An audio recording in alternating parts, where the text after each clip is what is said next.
Mani o'qiy oladigan odam o'qisin, o'qolmaydigan odam uchun mayli men shundoqligimcha qolaman degan tinchlik bo'lganda kiyasizda bunaqa kiyimlarni. Sezaman, shunaqa degan his bo'ladi.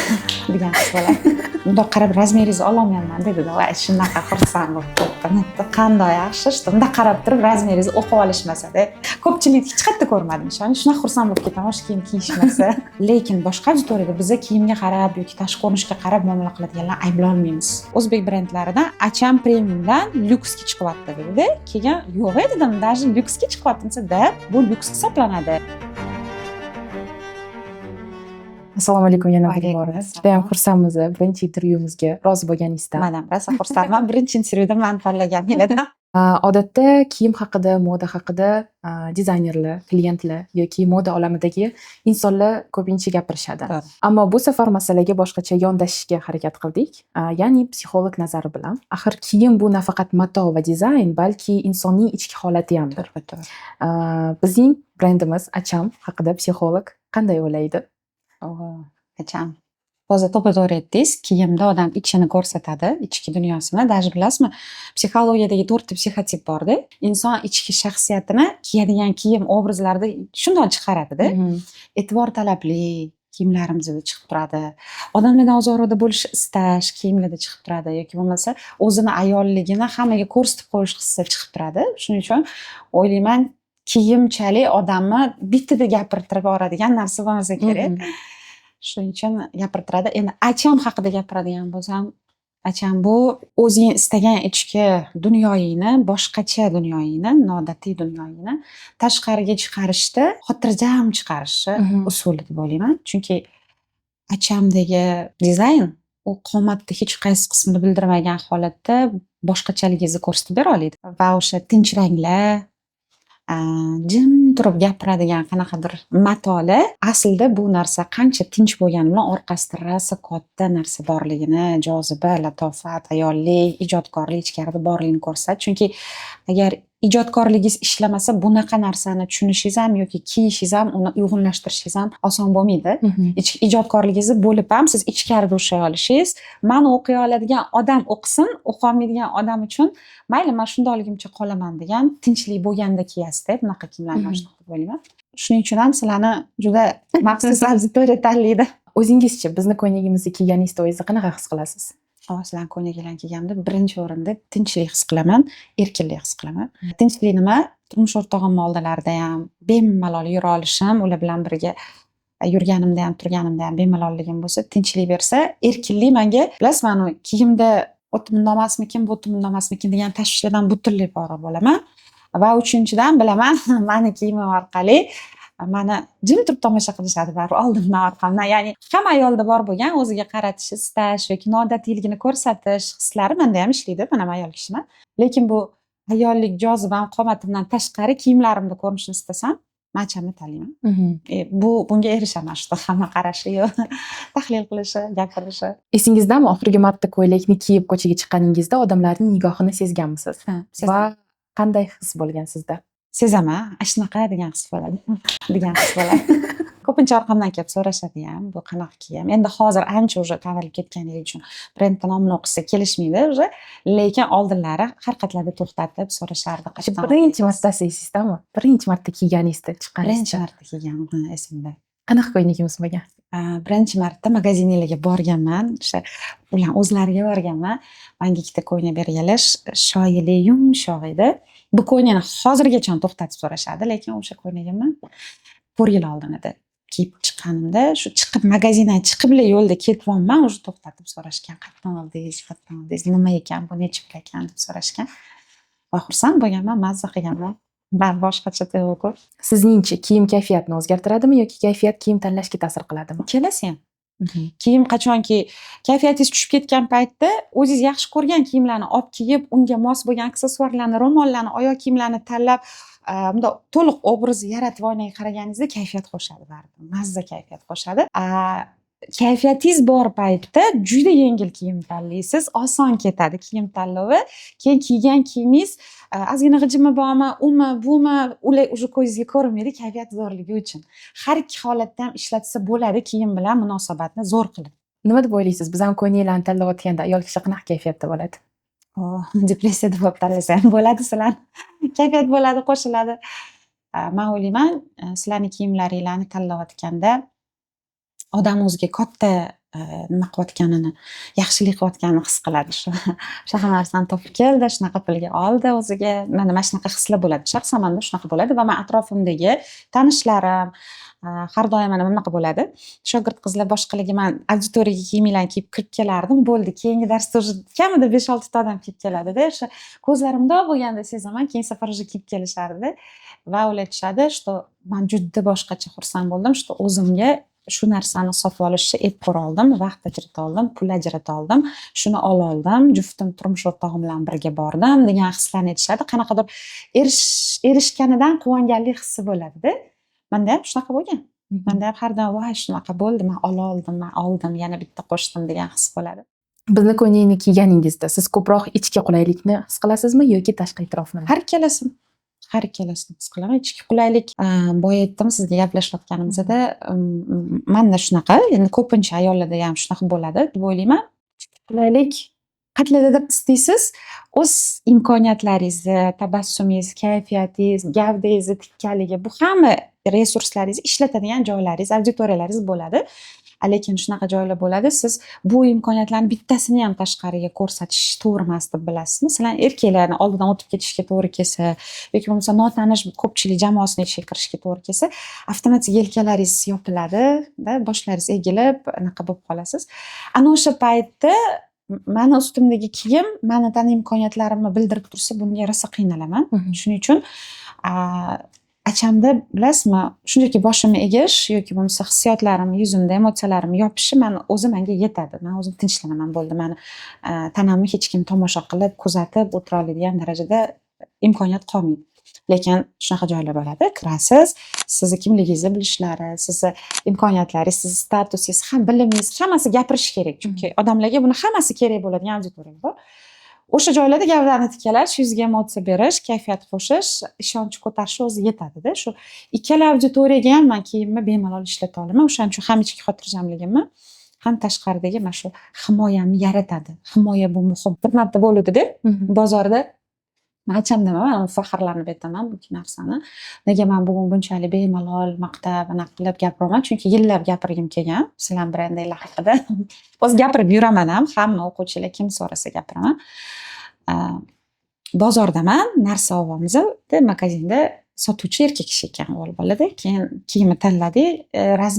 Razmeringiz necha? Uzr, men sizni bundoq qarab razmeringizni ololmayman dedi-da. Voy, shunaqa xursand bo'ldim. Qanday yaxshi, что bundoq qarab turib razmeringizni o'qib olishmasa-da. Bu qanaqadir o'zimga nisbatan ham hurmat bergan, boshqa ham bergan. Menimcha bu eng aniq zo'r himoya. Acham ko'ylagi film qahramoni bo'lsa, bu kim bo'lar edi? Film qahramoni. Nimagadirchi bilmadim, menga Xadicha onamiz keladi. Boshqaruv, boylik, hashamat, oqillik, donolik. Menga shunaqa keldi. Sizningcha bizning kiyim qanday qadriyatlarni ifodalaydi? Masalan, mustaqillik, nafislik, kuch, qulaylik. Hammasi. Ayol kishi shaxsiyat, lichnost. Uni ichi bor, dunyosi bor, shaxsiy chegarasi bor, uni alohidaligi bor degan narsani berib turish kerak-da. Hamma narsasi. Dash tanlayotgan kiyimlari hammani takrorlamaydigan yoki bo'lmasa o'zini salobatini saqlab qoladigan-da, o'zini tana imkoniyatlarini juda arzon baholab tashlamaydigan, ya'ni tana imkoniyatlarini yopa oladigan, ko'rsatganda ham qaysidir daraja va mavqeda ko'rsata oladigan narsa bo'lishi kerak. Shaxsiyat chiqib turishi. Siz bizani ko'ylagimizni kiyganingizda kim bo'lasiz? O'zingizni chinakam men deb his qilasizmi yoki jamiyat uchun yaratilgan obrazmi? Haqiqatda o'zim deb his qilaman. Anaqa xuddi men ichki dunyoyimni kimdir bosh qotirib men uchun yaratib berganga o'xshaydi. Kiyimda rostini aytsam, mana endi oxirgi yillarda ko'pchilik tushunyapti-yu, ungacha bo'lgan paytlarda kirib boradigan auditoriyalarimda meni kiyimimni tushunishmasdi. O'zimga ham ko'p muhokama bilan gapirishardi. Lekin ishonasizmi, o'sha paytda men tukim tirqitmasdi. O'zi hatya men, nima deydi, odamlarni fikriga, ta'siriga beriluvchanman-da. Mana noto'g'ri gapirib qo'ydingiz desa, kommentariy boshqalarda voy noto'g'ri gapirman. Hammaga emas, ustozlarni, boshqalarning fikrlariga albatta o'zgartiraman. Lekin aynan acham kiygan paytimda tadbirlarga kiyib borsam, stilizatsiya qilib, boshqa narsalar qo'shib, voy shunaqa ham kiyasiz, muxtasar bunaqa yarkiroq kiying desa menga вообще ta'sir qilmaydi. Chunki bu meni ichim bo'ladi, o'zim bilaman, tamom. Hech qanaqa gap ta'sir qilmaydi. Bu eng mazza narsa. Chunki kiyimingiz borasida odamlarning sizga ta'sir qilishi, muhokama qilishi, sizni o'chirib qo'yishi, yoqib qo'yishi yoki bo'lmasam konkurensiyaga raqobatga tiqib qo'yish bu yoqimsiz his-ku ayol kishi uchun. Mana shu narsa bo'lmaydi menda acham kiyganimda. Chunki hech kim mendek kiymaydi o'sha auditoriyada ko'pincha. Sizlarga kiyib ko'ringlar, keyin bilasizlar deb. Ha, o'sha buni alohida nimasi bor deyman-da. Tushuntirib ham o'tirmayman, baribir kimgadir tushunarli, kimgadir tushunarsiz. Lekin aynan o'sha gapirgan odamlar 1-2 yildan keyin o'sha kiyim kiygan.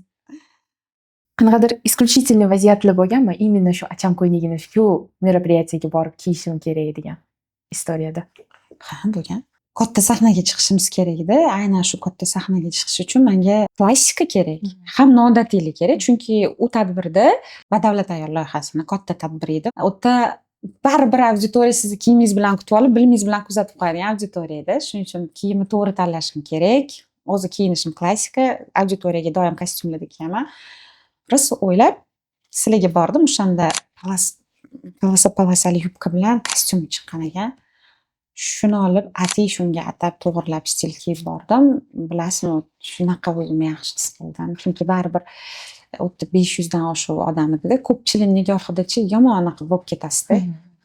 Rostdan seziladi ko'pchilik nigohi va yangi auditoriya nigohi aniq seziladi. O'sha paytda ham himoya, ham odamlar sizni kiyimingizni muhokamasi bilan voy deb qarab qolib, ozgina o'zingizni tejab qolasiz-da. Menga shu hisni bergan. O'sha tadbir uchun atab olganman, o'sha yerda kiyganman. Keyin ko'p kiyib yurdim uni. Baxtimga o'rasa kamyob chiqqan ekan, hech kimni ko'rmadim. Siz uchun chiroyli kiyinish bu shaxsiy kayfiyatni ko'tarishmi yokida boshqalarga qoldiradigan taassurotlarmi? Birinchi o'rinda shaxsiy kayfiyatni ko'tarish. Birinchi o'rinda shaxsiy kayfiyatni ko'tarish va albatta boshqalarda to'g'ri taassurot qoldirish. Ikkinchi o'rinda. Faqat joylashuvida bor xolos, lekin ikkinchisi men uchun yo'q deb aytolmayman. U aniq bor. Sababi hamma ham sizni ichki dunyoyingiz, salohiyatingiz bilan qabul qilib, eslab qolmaydi. Baribir boshlang'ich qabul qilinish, tashqi ko'rinish kiyim obrazdan bo'ladi va bu xotira bilan ular sizni uzoq yillar saqlab qolishadi. Shuning uchun bu narsa ham ishlashi kerak deb hisoblayman. Avvallari aytardim, mana yo'q, odamlarning kiyimiga qarab, boshqasiga qarab muomala qilish kerak emas. Yo'q. Agar sizni kiyimingiz bilan o'lchaydigan darajali insonlar bo'lsa, siz ularni to'g'rilab qo'ya olmaysiz. Aksincha, ularni kiyim bilan o'lchaydigan darajasiga qarab kiyinasiz. Toki ular o'lchaydigan merkasini o'lchab olursin-da. Bilimingiz bilan o'lchaydigan boshqa bo'ladigan joyda o'zingiz bilib o'sha auditoriyada o'zingiz shunaqa tutasiz baribir. Lekin boshqa auditoriyada biz kiyimga qarab yoki tashqi ko'rinishga qarab muomala qiladiganlarni ayblay olmaymiz. Aksincha biz moslashamiz. Xuddi havo bulut bo'lsa yoki yomg'ir yog'sa, havoni o'zgartirmay o'shanga yarasha kiyinib chiqasiz-ku. Shunga o'xshagan bo'lgani uchun ikkinchi narsa ham meni uchun muhim, kerak. Demak, odamlar meni bilimim bilan qabul qilsin degan shart yo'q. Degan shart yo'q. Naqshat yo'q.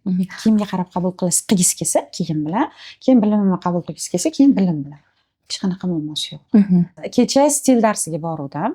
Stilistim taklif qilgan darsga borib, bizda stil darsi bo'ldi, bo'pti, chaqirdik stilistni. Brendlarni tushuntiryotdi. O'sha lyuks brend, lyukslar, premium class, keyingi samashit degan darajalari bor-ku, stil olami, o'sha уровеньlarni tushuntirayotgan joyda anaqa gapirdi-da. O'zbek brendlaridan Acham premiumdan lyuksga chiqyapti dedi. Keyin yo'q dedim, даже lyuksga chiqyapti desa, bu lyuks hisoblanadi. Chunki sanoqli chiqazadi. Ularning sharti shunaqa, sanoqli chiqarish kerak. Plus ulardagi matolar sifat juda baland bo'lishi kerak. Bu yerda shu narsaga ishlanadi. Individualniy podxod bor. Acham kiyimlarni qanday ayollar tanlaydi? Bilasizmi? Qachonlardir men uchun ham qanaqadir maxsus kiyimlarni kiyish orzu bo'lganda. Qanaqa maxsus bo'lgan u ham. Mana o'sha paytda men hali sizlar Acham degan brend yo'q edi, boshqa yo'q deb aytardim. Ro'molli bo'lsa-da, lekin tanani imkoniyatlarini bildirmasdan, lekin odam o'ziga qaratib va bitta o'girilib qaraydigan darajada g'alatiligi bo'lsa deb o'ylardim-da. Orzu bo'lgan. U paytda moliyaviy iqtisodiy holatimiz unaqa yuqori bo'lmagan bo'lsa ham, boshqa bo'lmagan bo'lsa ham shunaqa kiyimlarni topib kiyish haqida o'ylab bo'lgan. Qachonki shu Acham topilganda, mana shunaqa topib kiyganman-da. Va o'quvchilarim orasida shu haqiqatda hozirgi kunda Acham bor, Achamdagi stillar ularniki, lekin moliyaviy holatlari hali yetib kelmagan bo'lishi mumkin. Bilasizmi, ular mani orzuyim, mani rejalarim, Xudo xohlasa menga erim shu kiyimlardan kamida 3 ta 4 ta olib beradilar. Mana shunaqa kiyaman deb даже anaqa qo'yib qo'yishganda maqsad. To'g'ri, hozir sizlarni narxinglar bu ular uchun ozgina qimmatli qilishi mumkin, lekin buni maqsad sifatida ko'ra olayotgani, naq qilayotgani o'zi mazza narsada. Men xursand bo'laman. Yaxshi, katta qizimni shunaqa deb aytib bilib achamni berdim deb o'ylayman. Mana shu meni birinchi kiygan acham, siz ham kiying. Xudo xohlasa sizda ham qator bo'ladi deb xursand bo'ldilar, oldilar. O'shanga o'xshab meni tushunishim bo'yicha acham bu o'zidagi bilasizmi, ayol kishini eng qiyin narsasi deb o'ylayman, tana imkoniyatlariga moslab kiyim tanlash. Kimnidir yelkasi katta, kimnidir bo'ksi bor, kimnidir bo'yi pastroq, kimnidir bo'yi baland. Mana shu tana imkoniyatlarini korreksiya qilish uchun charchaysiz-ku kiyim tanlab. Acham aynan mana shu korreksiyani o'zidan talab qilmaydigan, o'zini o'zi zo'riqtirmaydigan, o'zini o'zi qiynamaydigan, o'zini borligicha hurmat qiladigan ayollarni tanladi deb o'ylayman. Bu birinchi o'sha buni tushunib yetganlar uchun. Ikkinchidan, bu narsani kiyish o'ziga status, o'zi uchun orzu, o'zi uchun maqsadi bo'lgan ayollarni ham tanlab bo'ladi deb o'ylayman. Har ikkita auditoriya uchun ham bu nima desa bo'ladi? Zo'r vыборda. Именно xarakter bo'yicha-chi? Xarakter xarizmatichni ayollar tanlaydi, chunki o'zini ma'nini, yasini jim turib ko'rsatishni xohlaydiganlar bo'ladi. O'sha ortiqcha taqimcha olasiz, boshqa qilasiz, hech narsasiz jim bitta kiyimni kiyib kelib, o'zini ichki xarizmasini ochishni xohlaganlarda men ko'pincha ko'raman bu narsani. Stilizovat qilib kiyishganini, keyin anaqa dangasalar ham zo'r kiyadi. Chunki bitta yilib chiqib ketish osonda, o'shanga bunday qarayman, dangasalar anaqa. Yaxshi oyoq kiyimni bitta kiyishadi, bitta kiyib shunda chiqib ketgan bo'lishadi. Acham kiyganlarni kuzatib yuraman. Kimlardir juda ham stil bilan boyitadi, bosh kiyim, oyoq kiyim, boshqalar bilan. Kimlardir shu qulaylikka o'ziga o'tiradi. Kimlardir buni hashamat qilib kiyadi. Chunki buni men to'ylarda ko'rdim kiyishganini, boyitishganda, juda zo'r aksessuarlar bilan boyitilgan. Hashamat, absolyutno hashamat beryapti. Qaragan odam qatdan oldin nima ekan bu deb qiziqadigan bo'lib turibdi. Men o'zim qiziqib orqasidan yurib chiqib 4-5 qadam qo'yganimda qarasam acham ekanda. Men pirpirayli qora yili bor. O'sha yurayotganda meni hilpirayapti-da orqasida. O'sha biroz acham qo'ygan. U acham qo'ygan ekan. Qanaqa ekan, nima qatdan olgan deb chiqibman-da orqasidan deb tez yurib. Bunda bordim, mashinaga o'tirishdan oldin ko'rib qoldim. O'ylayman, bu har qaysi xarakterni ochishga yetadigan obrazlar bor sizlarda. Hatto ranginglar o'ziga chaqiradigan emas. Aslida kiyimda yorqinlik ham o'ziga zo'r chaqiradi-ku, ranglardagi yorqinlik. Bu narsasiz ham bunga erishsa bo'ladi sizlarning kiyimlaringiz. Bizning brendimiz sizga qaysi 3 so'z bilan esga tushadi? Qulaylik, hashamat, himoya.